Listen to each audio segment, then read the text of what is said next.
everyone, Angela here. Life can be challenging. Trust me, I get it. However, I have learned we can either view the opposition or value the opportunity. Ponder on the problem or praise the potential. Focus on the situation or find the solution. Despite the current circumstances you're going through, I invite you to join me today as we embark on a grand adventure to discover the reasons why it's a good time to be you. Here's the encourager herself, making every day a good day, Angela Henderson. Welcome, everyone. We are so glad that you are here. Turn to your neighbor and say, it's a good time to be you. Yes, and it is. Thank you so much for joining us today. You know, our show today, we have a very special guest whose parents, when she was born, had to make a very, very tough decision to just release her life into God's hands. Now, you might think, well, what's so hard about that? Well, try being in their shoes, you know, but they had to release her into God's hands. She was born with an incurable cancer and a skin condition and was not given the prognosis to live. However, when they did, it allowed this lady to go on and live a very fulfilled life. And so today we have with us Miss Cindy Millard, who's going to be sharing her story and about how she learned to be free to fly. So do not go away. We'll be right back. Hey, as a leader, you are a broker of gifts. So whether you are a professional, a business owner, or a ministerial leader, I would love to accompany you in transforming your ordinary staff into an extraordinary team through leadership development, team building, and personal discovery. You will learn the amazing gifts, skills, and talents that each of you have and know how to bring them together in order to do great things. So reach out to me at angeladhenderson.com and let's begin your amazing adventure today. And remember, it's a good time to be you. All right, everyone, welcome back. So at this time, let's give our friend Cindy Millard a warm welcome to the stage. Cindy, come on out.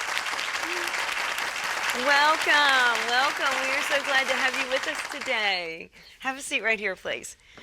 Cindy, thank you so much for sharing your time with us. And we are just going to kind of dive right in. You have a very interesting journey that you're going to be sharing with us and all the wonderful things that has happened in your life. And maybe not so wonderful, but God made them good. And so why don't we just begin starting with your birth story?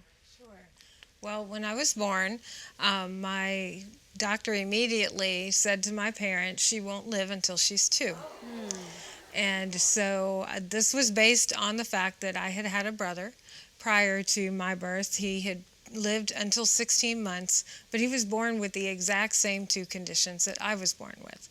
So based on the fact that he had not survived and the information they had on those conditions, they decided that that was an automatic. I would not survive either. Oh my gosh. So they just based it on what happened to him, that the same thing was going to happen to you. And so what was the type of cancer that you had? So the type of cancer at the time was called Lederer-Seewee. And what is that, Cindy? So it is a rare blood cancer along the lines of leukemia. Okay. It's now been lumped into another group of very rare blood cancers called Langerhans cell histiocytosis. Oh, you've got that one down pat as far as saying it. Wow. Okay, so now what does that do? So it pretty much, there are cancer cells that begin to destroy the other cells in the blood. Okay. And so it's very similar to having leukemia, however, it's much more aggressive. Wow. And so because of the aggressiveness of it against the organs in the body, that is the reason that typically those infants do not survive for very long. Wow. And so your brother had survived for 16 months. All right. And so what were your parents believing, though, when they heard this news? What was going on in their hearts and in their minds? Well, at first, I'm sure their reaction was that to initially begin to agree with that thought. You know, that would be the case because of my brother and the past there. However, very quickly, what they wanted was me to enjoy whatever life I did have. And so they began to just take steps to move forward with me as I was. Wow. So. Now, we also mentioned a skin condition. So, was this condition associated with the cancer itself? Like, was it like a side effect, or how did that fall into play? Well, the skin condition, which my brother Timmy and I both had also, is very separate from, and we just had the two of them at the same time. My parents have been told the likelihood of another child with both conditions was very, very, very minimal when they began to try again to have me. But it's very different. It's called psoriasiform ichthyosis. Okay. And that name was actually created at MUSC when I was 16 because they could not find anyone else with any similar condition. Really? So they merged the two skin conditions that are most like what my condition manifests and created the name. Now, Cindy, has there been any other documented cases then since yours that that you know of where doctors have now, seen other, I guess, individuals with this same condition? That I know of, there is no one else that has the exact same condition that has been diagnosed with psoriasiform ichthyosis. Wow. So what exactly is psoriasis?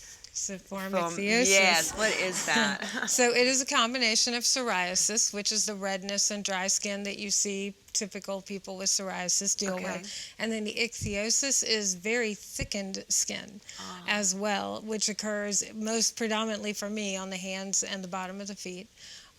So it's a combination of those two things happening. Okay. Wow. So what then had your parents make that decision to go ahead and let you just live your best life? Well, they had already walked through this with Timmy, and they enjoyed him, to the uttermost while they had him. He was very much a happy baby, and so they had that memory and could move forward with me as well and be able. And then my grandfather also played a role in them and the decisions that they made. All right, well, we're going to take a break, and when we come right back, we're going to find out what that role was your grandfather played. So don't go away. Hey everyone, Angela here. Just wanting to invite you to share your story with us. We all have times in our lives when it just seemed like it was impossible. But then there was that moment of breakthrough. And just maybe your story was meant to be shared and imparted to be able to encourage and uplift others. Well, we would love to be able to give you that opportunity. So how about send your story into us at itsagoodtimetobeyou@gmail.com for consideration. We would love the opportunity to be able to bring you up on stage so that you can do what you were designed to do, and that was to be an encouragement to those around you. Sometimes you just can't make this stuff up, but when it happens, we want the world to know about it. So again, reach out to us at itsagoodtimetobeyou@gmail.com and send in that story for us to consider. And remember, it's a good time to be you. Welcome back, everyone. Thank you for being with us today. We have with us Cindy Millard, who is just sharing the miraculous story of her life. Every day is a miracle for Cindy to live, and we are so blessed. Again, Cindy, she's a personal friend of mine, so I'm very excited to have her with us to share this story. And so right before we went on commercial break, we were talking about the decision that your parents had made to, just allow you to live your best life, being diagnosed with the same condition that your brother had passed away from at the age of 16 months. So what decision did they make where your medical treatment was concerned, and what was the deciding factor in that? Well, there was a certain age where the doctors began to propose the treatments for the cancer and the treatments for the skin condition. And they were the same treatments that my brother Timmy had walked through. And for him, there were a lot of allergic reactions to the treatments, and that played a role in the length of his life as well. And so my mom was really upset that they were proposing the exact same treatments. And so she was talking with her dad one day on the phone and crying about, the situation. And my grandfather just simply said, "Well, Pat, why don't you put her in God's hands?" And when he said that, for her, that was it. That was what she needed, and the answer she didn't know that she was looking for. And so she made that decision to do that. Sometimes it's okay not to go by what other people are saying. We have a lot of well-wishers or well-meaning people that will speak into our lives. It's okay not to agree with what the doctors are saying. But it is never okay not to come into an alignment with the Lord and with His will for our lives and not trusting Him. It's never not okay not to do that. And so your mom chose to do the best possible thing that she could do, and that was to just turn you over, and entrust you. He gave you to her, and in the same condition that He gave your brother to her.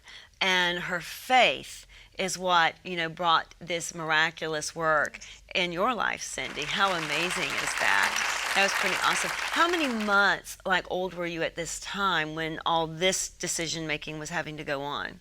I believe I was around between 6 months and a year old when those things began to be proposed, and she had to decide what steps she was going to take next. Yeah. Well, those are truly very vital times, but when we look at the numbers of 6 to 12, it tells a story. The number 6 does represent mankind. It represents relationship. But when we go up to the number 12, it represents the time of ruling and reigning. And so God really had intended for you guys to walk in authority over this illness and this condition rather than be victimized by it. And so that is pretty exciting. So let's fast forward. We are so glad that you survived because you were here to be such a blessing, to all of our lives. But what was childhood like for you, Cindy, as you were growing up with this condition? So as a child, in elementary school, I encountered a few bullies. There was a first grade bully and a fourth grade bully that you just decided that I was a good target at the moment. And my parents were amazing. They taught me to ignore. It's just don't respond, just move forward, be who you are. And they really gave me a confidence to be able to do that. And that I was valuable and the appearance was irrelevant. And so that was a very strong learning point very young for me, was to know who I was and just ignore the bullying and the attempts.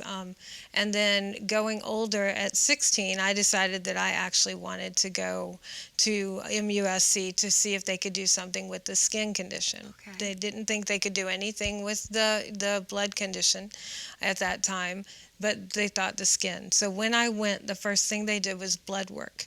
And that was when we learned that I did not have Langerhans histiocytosis. So God had completely healed that.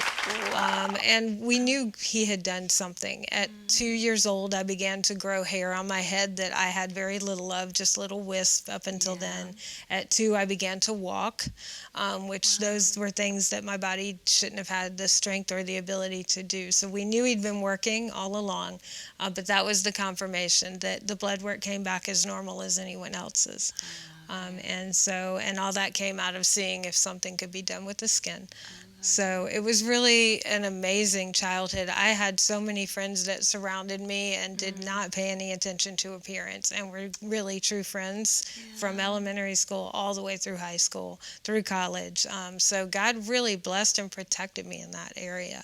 That is so beautiful, Cindy. He really put His angels around you, to guard you and to, protect you, even your soul man during that time. And you had mentioned at the age of 2, getting the hair and beginning to walk. And, the number 2 represents a witness. And it was like God said, okay, watch me. Watch what I'm getting ready to do here, and that you're going to be a witness of my glory in your life. And so that is super beautiful. And then 16 is unconditional love. So how much more could the Father show His love for you than to give you that clean bill of health in that area of your blood, and His blood is what washes us and makes us clean. And so what about that, relationship that you had with the Lord? Was it at an early age as well? It was. My mom led me to the Lord at home when I was 4, and so I've always walked with Him. So it's been a very, very long and enjoyable relationship with Him. That is beautiful. Well, we're getting ready to take another break here, and when we come back, we're going to finish hearing the rest of Cindy's story as to what she is now doing as an adult. So don't go away. We'll be right back. Check out my new book on AngelaDHenderson.com and take a journey to discover the many reasons why it's a good time to be you. Welcome back, everyone. So we are here with Cindy Mellard as she is just sharing with us and this amazing life that God has given her. And we have now gotten to the part where she is cancer-free at the age of 16. The doctors made that discovery for her. And we also were talking about your relationship with the Lord and just how your parents had introduced you to Jesus at the age of 4 and that you gave your heart to the Lord. And so He was your companion and your guide and your friend during those times and bringing other friends like him around you. So to give you a very fulfilled childhood and well guarded and protected, which is absolutely beautiful. So where has your relationship with the Lord taken you now and your call in life now that you've had that new lease on life at that age of 16? Well, my biggest call, I think, that I answered for a while was missions and travel for the Lord. And I had opportunities to go to China, opportunities to go to the Virgin Islands to do train children's ministers, Guatemala, Haiti. So those were amazing opportunities I never, as a teenager, even saw possible and saw ahead of me. Now, what were some of the things that you did in China? I mean, that was a very interesting trip, I understand. So China was a lot of fun, actually.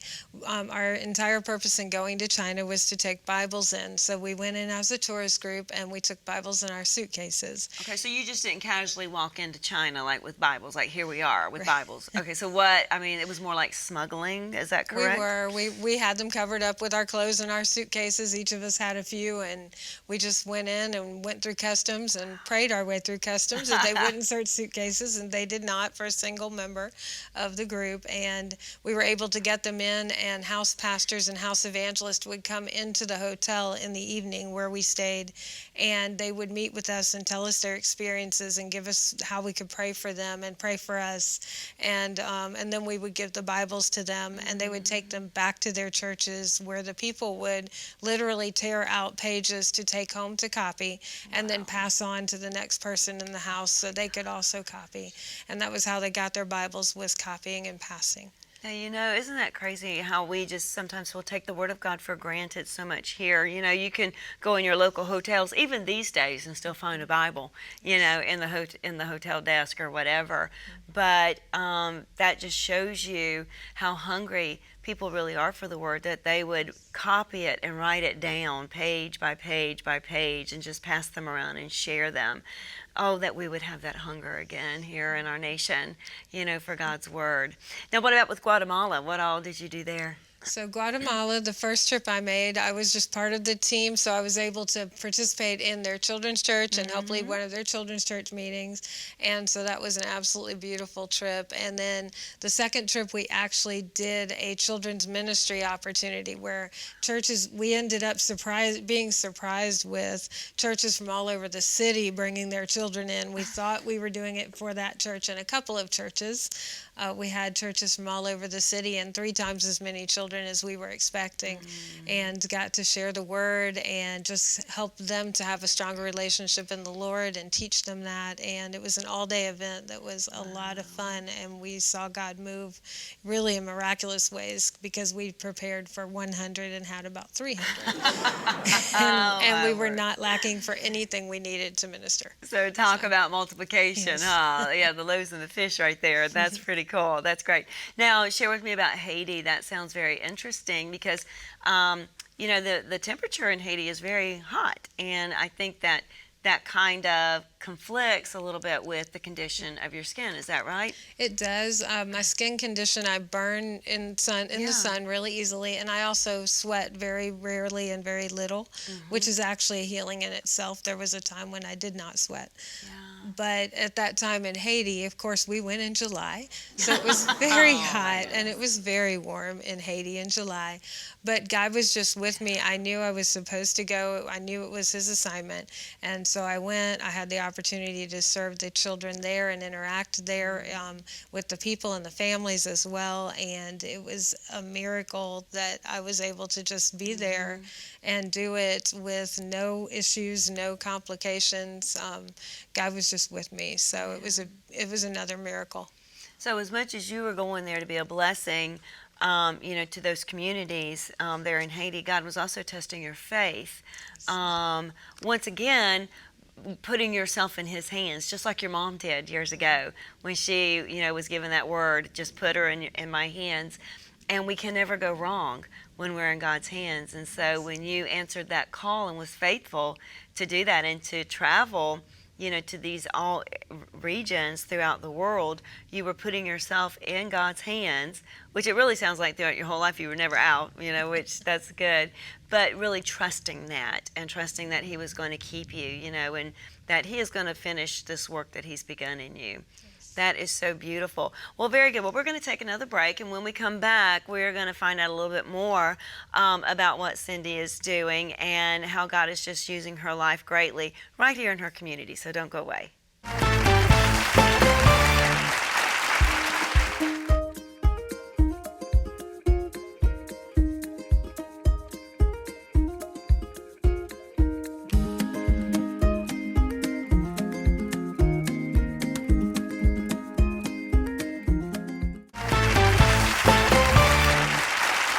Welcome back, and we are here with Cindy Mellard. And Cindy, as we are just wrapping up this has been just amazing just to hear what God is doing, and we're sitting here in the presence of a miracle even now.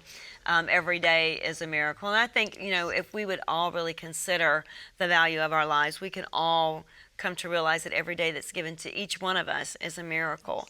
But with you, you have that testament backing it up, which is so beautiful.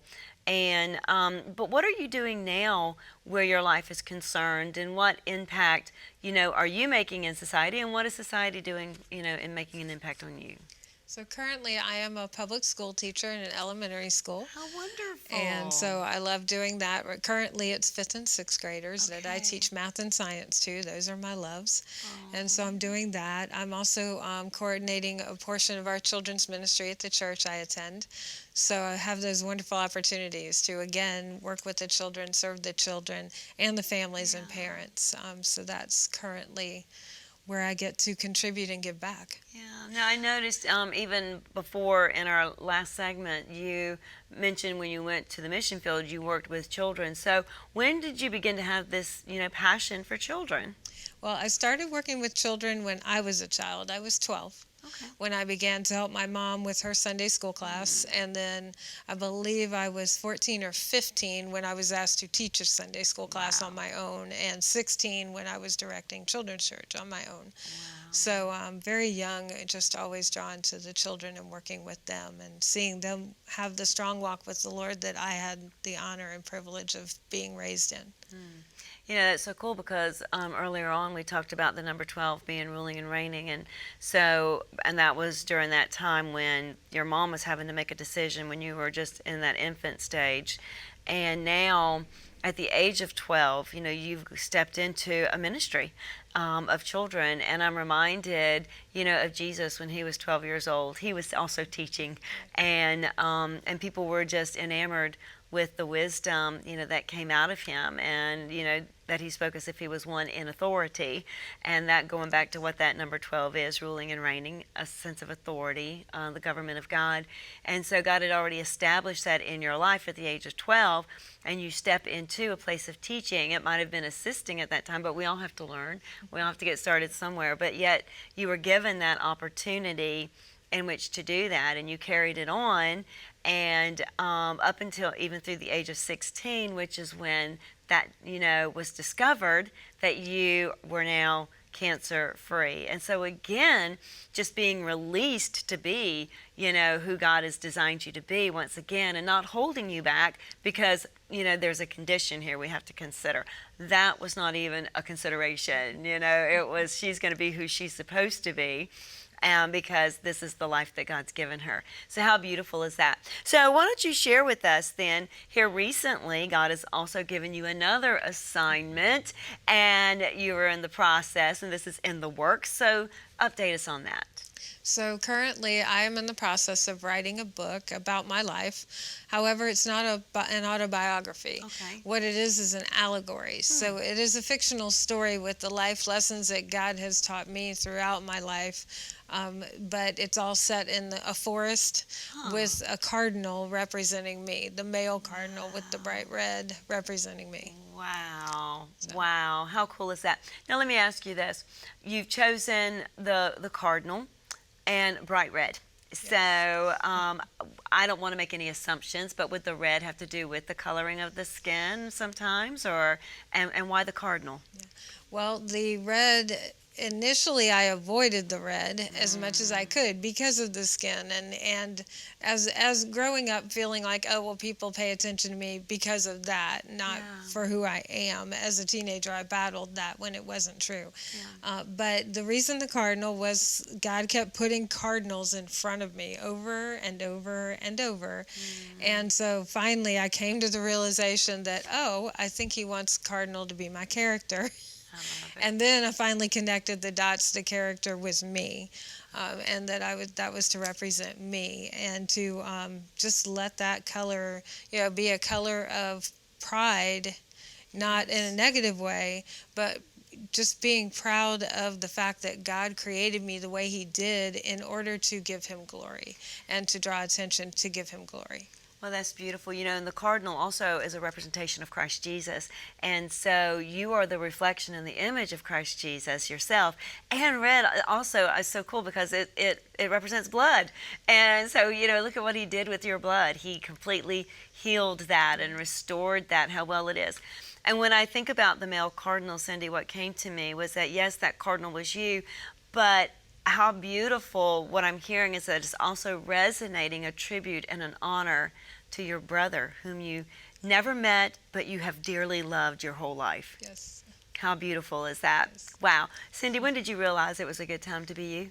So I took something called a personal prophetic journey, and in that journey, it was really emphasized just how valuable I was, and it was emphasized that I did not need to be insecure in my natural body, but God was very intentional in what He did so that I could give Him glory. And so at that point, I realized that it was a good time to be me. Awesome. Well, Cindy, why don't we let everyone else out there know it's a good time to be them? So at the count of three, we'll say that, okay? 1, 2, 3. It's a good time to be you.